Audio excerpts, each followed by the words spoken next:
Aussi iconique que meurtrière, Chicago fait partie des rares villes qui ont eu une réelle influence sur le rap et son évolution. Les artistes de ces villes ne sont pas des enfants de cœur. Pour la majorité, la musique est la roue de secours d'un destin qui ne propose que la prison ou la mort. Certains artistes transforment ça en message de détresse, d'autres en colère, chacun y trouvera son compte et participera à la création de nouveaux genres, issus uniquement de leur train de vie. Beaucoup d'entre eux connaîtront le succès mais seront très vite rattrapés par la réalité. Et rares sont ceux qui pourront éviter d'être condamnés. Aujourd'hui, on va parler de cette ville mais surtout de ces artistes qui semblent vivre avec une épée de Damoclès au-dessus de leur tête.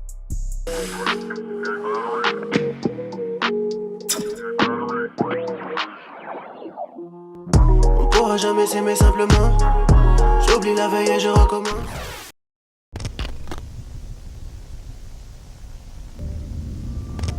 Chicago a toujours été une ville propice à la musique, mais il faudra attendre l'arrivée de Lupe Fiasco, Common ou encore Kanye West afin de rivaliser avec les plus grosses villes du rap. En réalité, c'est vraiment Ye qui va populariser Chicago et indirectement encourager les jeunes de sa ville à en faire autant en profitant de sa lumière. Il va réellement conquérir le rap tout seul, avec de nombreux albums qui ont révolutionné le genre, surtout en 2007. Et oui, comme vous le savez, à cette période a eu lieu le défi entre Kanye West et 50 Cent, les deux piliers qui vont s'affronter sur un album et où la victoire reviendra à Ye. Cette victoire met un coup de frein au gangsta rap pour laisser place à une vague de sensibilisation lancée par Ye, Cudi ou encore Drake. Pendant ce temps, dans les quartiers sud de Chicago, des enfants vivant dans la misère totale devaient rejoindre un gang et multiplier les crimes pour pouvoir survivre. Les gangs vont prendre de plus en plus de place, la violence et les meurtres vont augmenter et donner naissance à un genre unique, la drill. La drill est une projection de leur vie rythmée par les crimes et deviendra naturellement le genre principal utilisé par les rappeurs de la région. Il existe de nombreux acteurs, mais l'histoire ne retiendra que le nom de Keith Pharrell Kozar, aka Chief Keef, qui va l'emmener dans une toute autre dimension. Dès 2012-2013, Chicago va connaître une croissance exponentielle de rappeurs possédant plus ou moins une vie similaire à celle de Chief Keef et qui verront comme lui une échappatoire. L.A. Capone, King Louis, Lil Bibli, Jojo, Rondo Numba 9, tous vont se lancer dedans et incorporer leur personnalité, leur point de vue et leurs termes. Mais ce genre sera également utilisé pour alimenter la guerre entre les deux principaux gangs de la ville, les Black Disciples et les Gangster Disciples. Apparaîtront des termes tels que Chirac ou encore fumer un ennemi, qu'on peut retrouver dans les paroles des rappeurs du monde entier. Cette guerre en musique va augmenter les tensions dans la ville, mais aussi, et malheureusement, le nombre de règlements de compte et de vengeance. La police va donc se pencher sur la situation, enfermant un bon nombre de rappeurs qui s'incriminent dans leur son. Et c'est à ce moment que l'essor de la drill va peu à peu ralentir. Depuis, plusieurs artistes qui avaient survécu à cette période n'ont pas lâché leur objectif de devenir rappeurs et ont inspiré les générations suivantes. Que ce soit Lil Durk ou encore G Herbo, leur ascension fut longue et compliquée, mais ont inspiré d'autres à se lancer dans la musique, tels que Polo G ou bien les défunts King Von et Juice WRLD.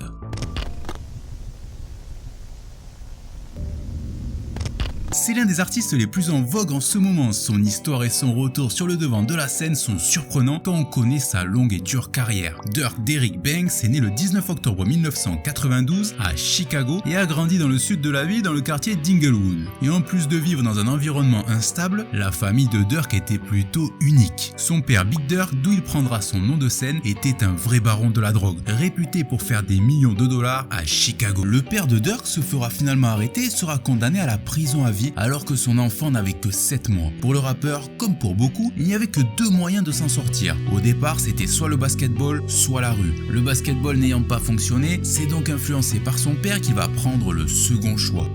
I ain't gonna lie, I want to be just like him. Yeah, all the cars, all the bitches, all the furs, all the clothes. I'm like, damn, I want to be just like him. Dès l'âge de 9 ans, il quitte l'école pour se mettre à plein temps dans la rue, en rejoignant lui aussi un gang, les Black Disciples. Son père étant en prison avec son argent confisqué, c'était à son tour de subvenir aux besoins de sa famille. Ce sera un premier choc pour le rappeur, mais aussi pour sa famille, puisqu'ils sont passés d'une belle maison à une vie dans la quasi-pauvreté, logé à 10 chez sa grand-mère. Ayant commencé à faire du rap, il voulait monter un groupe, une équipe où chacun se soutiendrait, et c'est ainsi qu'est né Only the Family. Avec des inspirations telles que Meek Mill, Rick Ross ou encore Bone Thugs and Harmony, sa carrière va mettre du temps avant de décoller. Avant que la drill n'arrive et qu'il prenne le créneau, il va sortir quelques morceaux très fortement inspirés par Lil Wayne.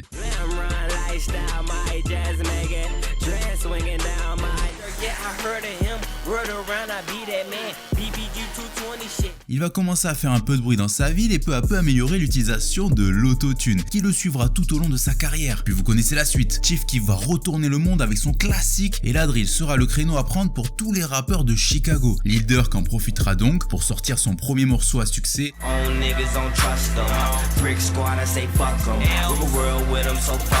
En plus de lui apporter de la lumière, ce morceau va être à l'origine de la guerre des gangs à Chicago. BDK shit started, nigga, really because of Durk. And this was a hit. I never take from the man. The song was hit. Like, sometimes I'll be playing on some damn, but then I'll keep turning shit off. Can't play that shit. But the man said that, just said fuck us to the whole world. Lil Jojo, représentant de la Brick Squad, va répondre dans le fameux BDK pour ensuite être tué quelques semaines plus tard en pleine rue. L'affiliation entre Chief Keef et Durk est plutôt particulière. Ils possèdent les mêmes amis et pourtant ça n'a pas empêché les problèmes entre eux. Entre temps, le rappeur va signer au sein du label Def Jam Recordings, tout comme son ami Lil Reese. Musicalement, les succès vont s'enchaîner avec notamment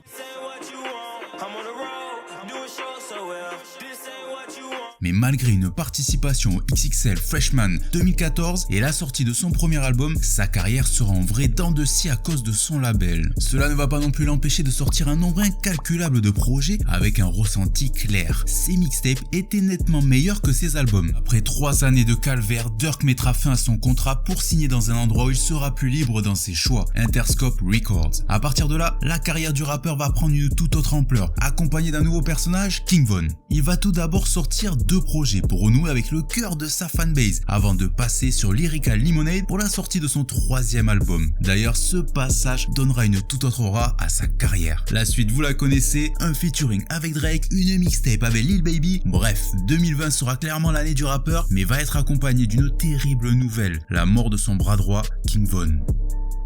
Comme vous avez pu le remarquer, la carrière musicale de Lil Durk est extrêmement dense, donc nous allons maintenant nous intéresser au reste. À l'image de sa vie, la carrière de l'artiste va être remplie d'incidents criminels. Il va régulièrement être enfermé au début de sa carrière pour possession d'armes avant de quitter Chicago et ses problèmes, pour finalement s'installer à Atlanta. Mais bien avant son départ, le rappeur va être confronté à la mort de ses proches avant même que sa carrière ne commence. Got killed. Yeah. Chicago. Yeah. How'd you feel when you heard about the news? Fuck up. Like regular, it's like regular, fucked up. Emotional as hell. How many of your friends do you think you lost to violence? You know, Like 20. 20 I friends. think like 20. L.A. Capone, Nusky, Fredo Santana, tout ceci est le résultat de l'environnement dans lequel ils ont malheureusement grandi. La célébrité et la sortie du morceau Hell's Anthem ne va pas améliorer la situation. Au contraire, lui et ses proches vont avoir une cible sur le dos. La raison de tout ça, c'est notamment l'irrespect entre les deux gangs qui vont à chaque fois se surpasser pour se moquer d'ennemis morts. Encore récemment, Lil Durk en a payé le prix avec le décès de son grand frère, D-Tang. Dante Banks was killed when he was shot in the head. Banks is the older brother of locally known rapper Lil Durk. Ce meurtre serait le résultat d'un sneak diss de la part de Lil Durk dans son projet commun avec Lil Baby. Le rappeur ici s'attaque clairement à FBG Duck, un rappeur d'un gang ennemi qui avait tenté de se réfugier dans un magasin en voyant ses ennemis arriver. Malheureusement, il sera battu en pleine journée avant de l'atteindre. En l'attaquant en chanson, le gang de FBG se sera tout simplement vengé en s'en prenant à son frère et comme le dit si bien l'oncle de King Von, This and these men just over with, bro. You don't have to do it, bro. Live your life, do your thing, bro. par chance, entre guillemets, ces bifs dans l'industrie sont beaucoup moins sérieux. Mais là encore, ils ont commencé très tôt, notamment avec Tyga et The Game. Who the fuck is Lil Durk? I dust you like Ash and Perp. Your flow whack, my flow crack. Tyga hit me like Dirk dissing. Dirk Nowitzki, Dirk who, nigga? Never heard of these niggas. Some of the nerve of these niggas. Le plus connu reste évidemment celui avec 6ix9ine qui sera à sens unique. That bitch ass nigga Label called me from his camp, called somebody from my camp.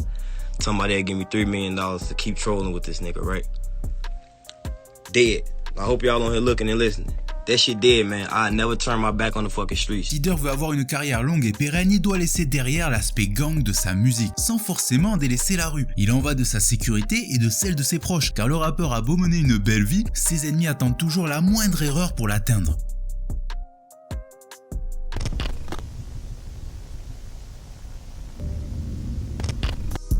Surnommé le démon d'O-Block, Davon Daquan Bennett est né le 9 août 1994 dans le quartier sud de Chicago. Et comme la majorité des rappeurs provenant de ce quartier, son enfance sera un véritable cauchemar. Né de parents divorcés, il n'aura jamais eu l'occasion de voir son père, ou du moins il le verra une seule fois lorsqu'il avait 8 ans. Malheureusement, quelques mois plus tard, son paternel sera assassiné. Bien qu'il soit un bon élève, il va arrêter l'école pour découvrir la rue et ses secrets. Pour ça, il va être forcé à rejoindre un gang. Since I'm over here, you see what I'm saying? You is what you, where you at? Like if you would have grew up, if you would have been born where I'm at, you would have been after that gangbang. Just cause that's what it is. Or you ain't going outside. Either way, you gonna do something. Dès lors, les crimes s'enchaînent. Le premier crime ne sera ni plus ni moins qu'un vol de véhicule armé alors qu'il n'était qu'un adolescent. Mineur au moment de l'arrestation, il sera envoyé en prison juvénile avant d'être envoyé dans un bootcamp, c'est-à-dire une sorte de camp militaire. C'est sans aucun doute cette expérience qui va durcir le rappeur et lui aider à forger la réputation qu'il avait à O-Block. Car une fois libéré, il ne va pas se calmer, bien au contraire. Avec l'effervescence de la drill, c'est Lil Mark, le frère du tristement célèbre Tuka, qui va attaquer la totalité du gang OTF.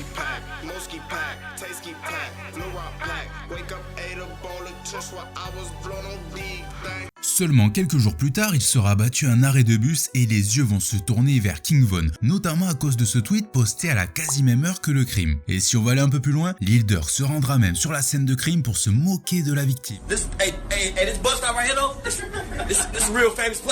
Cependant, la responsabilité de King Von ne reste que des spéculations. Avec cette guerre de gang qui fait rage, un nouveau personnage va apparaître, Ki-Ai. C'est une tueuse extrêmement réputée à Chicago, celle qui aurait vengé le meurtre de Tuka. D'ailleurs, pour ceux qui ont vu la série The Wire, le personnage de Snoop semble être inspiré d'elle.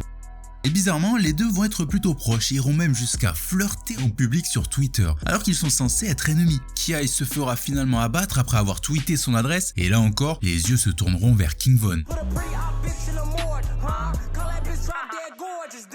Et ce qui n'était que des spéculations va finalement devenir officiel. En effet, après le décès de Von, la police confirmera que c'était bien lui derrière le meurtre de la fameuse tueuse.